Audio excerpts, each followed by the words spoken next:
अस्सलाम वालेकुम।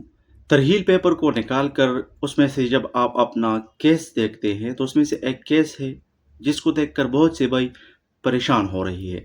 Case case का क्या मतलब है? वो उनको नया केस लग रहा है। मतलब उन्होंने इसके बारे में पहले नहीं सुना होता है, तो उसको फिर अजीब लगता है कि अब क्या हम सऊदी अरब जा सकते हैं या नहीं जा सकते हैं। साइड में आप तरहील पेपर देख रहे होंगे, इसमें से एक केस लेकर आ रहा होता है कि मुकीम यामल इन द गैर कफ़ील अल हिसाब हास। अरबी मतलब अगर मैंने गलत प्रोनाउंस की है तो उसके लिए माजरत ख्वाह हूँ। लेकिन जिन भाइयों का तरहील पेपर में ये वाला केस आता है, तो क्या वो सऊदी अरब दोबारा जा सकते हैं या नहीं? बहुत से भाई कमेंट्स करते हैं, मैसेंजर के थ्रू रब्ता करते हैं कि भाई हमारे पेपर में ये केस आ रहा है, हम क्या करें? हम अपना वीज़ा प्रोसेस कर लें या नहीं? हम जा सकेंगे या नहीं? हमको एयरपोर्ट के ऊपर एंट्री मिलेगी या नहीं? या अगर हम किसी एजेंट को पैसा देते हैं, उसके थ्रू वीज़ा प्रोसेस करवाते हैं, तो वो कैसा है? डिटेल में इस हवाले से बात करेंगे। वीडियो अगर अच्छी लगे तो अपने दोस्तों के साथ भी शेयर कीजिए। इसके अलावा लाइक और चैनल को सब्सक्राइब करना ना भूलिए। जो लोग भी सऊदी अरब से डिपोर्ट हो जाते हैं, आपको शुर्ता ने पकड़ लिया, आपने मतलब खुद का फाइनल एग्जिट लगा दिया, जो भी हो, और फिर उसके बाद आप अपना तरहील पेपर निकालते हैं, तो उसमें से आपके पीछे ये वाला केस आ रहा होता है। बहुत से भाई बताते हैं कि भाई हमारा तो हरूब था, हम कफ़ील के बगैर काम कर रहे थे, या इसके अलावा हमारा इकामा एक्सपायर था, हमको शुर्ता वाले ने पकड़ लिया। तो इकामा एक्सपायरी का या हरूब का केस क्यों नहीं आ रहा है?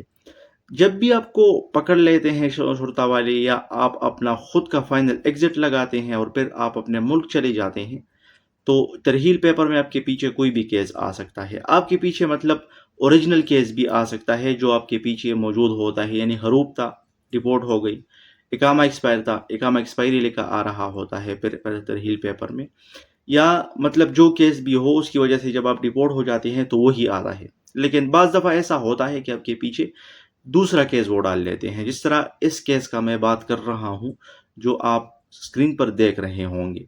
तो जिन लोगों का ये मसला आ रहा है, तो इसका मतलब ये है कि ये जो बंदा था, जिनको हमने डिपोर्ट करवाया है, जिनको हमने पकड़ा है, या इसने खुद का जो फाइनल एग्जिट लगवाया था, तो वो कफ़ील या कफ़ीला जो होता है, जो औरत होती है आपके, उसके कफ़ालत में होते हैं, उसके बगैर ये काम कर रहा था।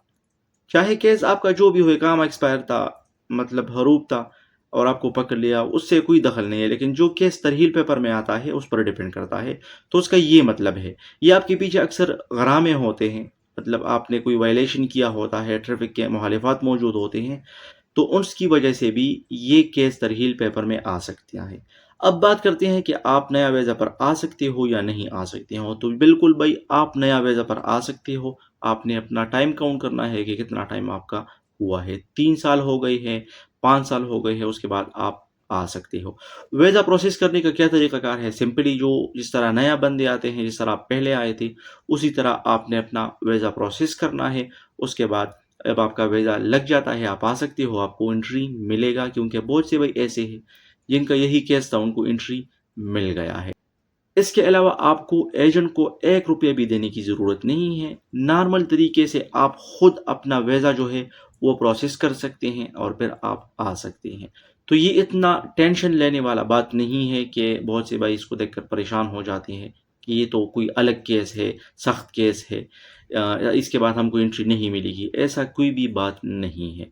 वीडियो को अपने दोस्तों के साथ शेयर कीजिए, क्योंकि बहुत से दोस्त ऐसे हैं जिनका यही मसला होता है, ताकि उनको इस बारे में आगाही हो।